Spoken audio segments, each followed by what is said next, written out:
Ileana Danco a venit astăzi și în studioul meu să ne mai spună ce și cum mai putem transforma în garderoba noastră. Bună seara și bine ai venit, Ileana! Bună seara, mersi mult de invitație! Știu că recent ai fost în Italia la un eveniment de modă.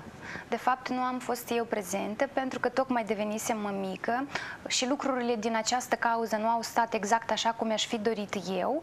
Cu toate astea am avut o mulțime de oportunități, să spunem așa, din punctul ăsta de vedere. Deci înțeleg că acum vedem rochile tale pe podium. Sigur. Și e în Italia. Un eveniment, cum s-a numit evenimentul? Vergaiul e di moda. Este un proiect, este similar, să spunem, ca branduri din inimă, ceva de genul ăsta. Așa. Pentru că este o asociație de promovare a designerilor și producătorilor locali. Eu fiind unicul designer care nu face parte din această uniune, am primit o invitație din partea partenerilor italieni cu care lucrez. Tu colaborezi cu italienii? Sigur. Ce faci pentru ei? Deci, mai bine de un an de zile colaborez cu o fabrică de textile. Absolut toate produsele pe care le creez sunt realizate din țesătură de cea mai înaltă calitate. De la ei? Da.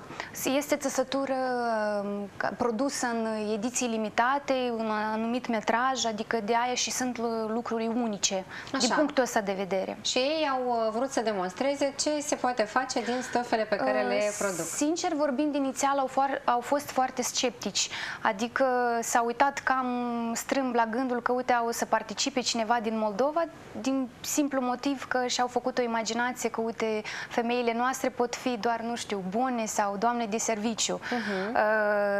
Însă, după ce au văzut lucrările, au acceptat, dar în momentul deja când le-am văzut live, au rămas foarte încântați. Pe negativele video se vede foarte bine cum lumea aplaudă. Reacționează. Da. Și am avut și succesul să vând și câteva rochii. În principiu ei au declarat că nu s-au așteptat că, uite, Moldova sunt așa lucruri bune, de calitate. În principiu, lucrul ăsta, într-o anumită măsură, m-a motivat, poate pe viitor, să ne mai implicăm în proiecte de acest gen, chiar dacă sunt o mulțime de cheltuieli. Așa, dar merită, pentru că astfel te poți promova acolo și ai putea să descoperi o nouă piață. Un singur lucru pe care l-am înțeles pentru mine, neapărat trebuie să fiu prezentă, pentru că apar diverse tipuri din punct de vedere organizatoric. Chiar, iată, la prezentarea dată a apărut un stilist care, nu știu din ce cauză, a considerat că ochelarii a unui producător se vor potrivi de minune cu rochile mele de seară. Și tu nu le-ai văzut acolo? Sigur, pentru că eu deja am văzut un pic mai târziu și am rămas dezamăgită din acest punct de vedere, dar oricum, mă rog, se întâmplă. Așa, și asta înseamnă că vei mai participa? Deja ai o invitație? Chiar producătorii, așa să spunem, acestui proiect ne-au invitat și pentru data următoare, încă nu au stabilit exact când o să fie.